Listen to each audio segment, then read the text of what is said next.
트럼프 관세 위법 판결이 초래한 변화와 그 파장에 대해서 더 들어가 보겠습니다. 강인수 숙명여대 경제학부 교수 나오셨습니다. 안녕하십니까? 네, 안녕하세요.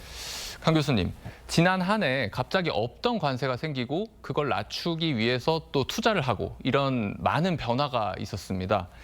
그런데 이번에 또 큰 변화가 생긴 것 같은데 뭐가 앞으로 어떻게 바뀌는 겁니까? 일단 한미 관세 협상의 이제 법적인 근거가 됐던 거는 미국 쪽에서는 이제 국제 비상경제 권한법이라고 하는 IAPA라고 하는 건데 그게 이제 이번에 위헌 판결을 받은 거기 때문에 어떻게 보면 이제 한미 관세 협상의 법적인 근거가 조금 이제 흔들렸다 이렇게 볼 수 있는 거죠. 그래서 네. 일단 그게 무효화되기 때문에 일견 보면 이제 우리 입장에서는 뭔가 틀을 바꿔야 되는 거 아니야 이런 주장을 할 수도 있는데 근데 트럼프의 반응 그리고 이제 이미 뭐 어느 정도는 예견이 됐었던 사안이거든요. 이게 갑자기 튀어나온 건 아니고 최종적으로 이제 위헌 판결 받을 1, 2심에서 졌기 때문에 트럼프가 가능성이 있었던 이슈이기 때문에 갑자기 튀어나온 얘기는 아닙니다. 네.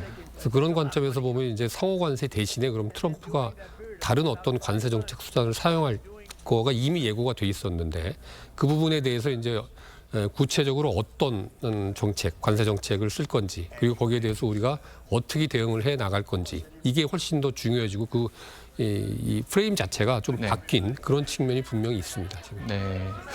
그러면 가장 궁금한 게 지금까지 이미 낸 상호 관세는 어떻게 되는 건가요? 뭐 그거에 대해서 이제 그 미국 대법원에서 특별한 어떤 그 언급이 없었기 때문에 네. 약간 혼선이 좀 예상이 되긴 하는데 원칙적으로는 돌려줘야죠. 그게 지금 한 1,750억 불, 우리 돈으로 하면 뭐 한 250조 원 정도에 네. 달하는 상당히 큰 금액이거든요.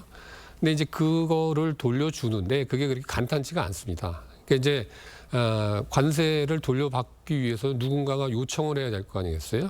근데 기본적으로 이제 미국의 수입업자가 관세를 지금 부담하는 형태로 돼 있기 때문에 지금 계약 조건이 어떻게 돼 있느냐, 우리 수출업자들이 미국에다 수출할 때 계약 조건을 어떻게 했느냐, 그게 이제 상당히 중요한 사안이 될 것 같아요. 그리고 상당히 좀 시간도 오래 걸리고 트럼프 입장에서도 지금 보면은 뭐 그쪽에서 대법원에서 특별한 얘기가 없었기 때문에 우리가 소송한다. 그래서 이게 단기간에 해결될 문제는 아니고 실제로 관세 부담을 누가 했느냐를 또 입증을 해야 되는 이슈들이 있기 때문에 네. 그거는 우리가 받기는 받고 정부에서도 그거를 이제 돌려받기 위해서 여러 가지 지원을 하는데 그게 이렇게 뭐 무자르듯이 뭐 우리 수출업자가 다 돌려받는 그런 사안은 절대 아닙니다. 지금 그래서 그거는 상당히 이제 신중하게 우리가 좀 준비를 해서 대응을 해 나가야 될 것 같습니다. 그래서 거래 조건, 뭐 수입 신고인이 누구였느냐 이런 것들을 좀 따져가지고서는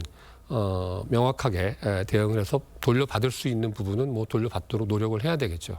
계약 조건이나 뭐 이런 이해관계자들의 구성 이런 거에 따라서 다 달라질 수 있다 이런 말씀이시네요. 그렇죠. 이게 좀 되게 복잡합니다. 생각보다. 이게 지금 단순히 뭐 수출업자가 다 냈다고 주장을 할 수도 없고 그쪽에서 수입업자하고의 계약 관계가 어떻게 돼 있는지 수입 신고인이 누가 돼 있는지 경우에 네. 따라서 이제 수출업자가 현지에다가 그런 구매 대행업자를 세워서 하는 경우도 있고 그런 경우는 좀 쉬워요. 그렇지만은 그렇지 않은 경우에는 이제 좀 일이 복잡해질 수가 있는 거죠. 그래서 간단한 문제는 아닌 걸로 보여집니다.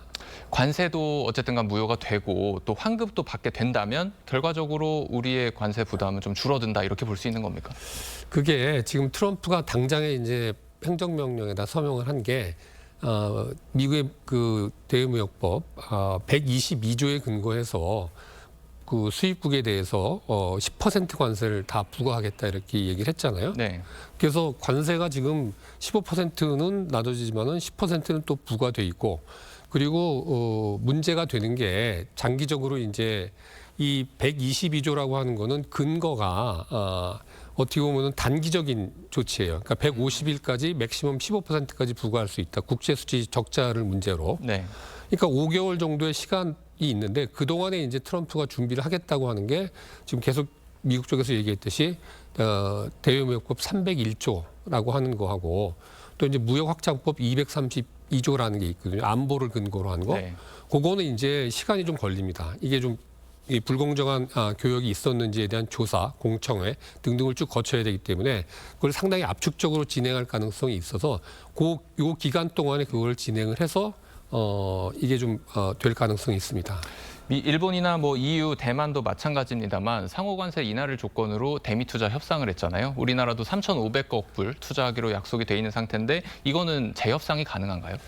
뭐 법적인 근거가 흔들렸기 때문에 뭐 주장은 할 수 있습니다. 그러나 이제 실질적인 내용 면에서는 미국이 이제 상호 관세 15%로 낮춰주는 조건으로 우리가 3,500억 불 투자를 한 건데 결국 이 3,500억 불 투자를 하기로 한 거에 대한 거는 사실이 이제 우리가 번복하기는 좀 쉬워 보이지는 않습니다. 여러 가지.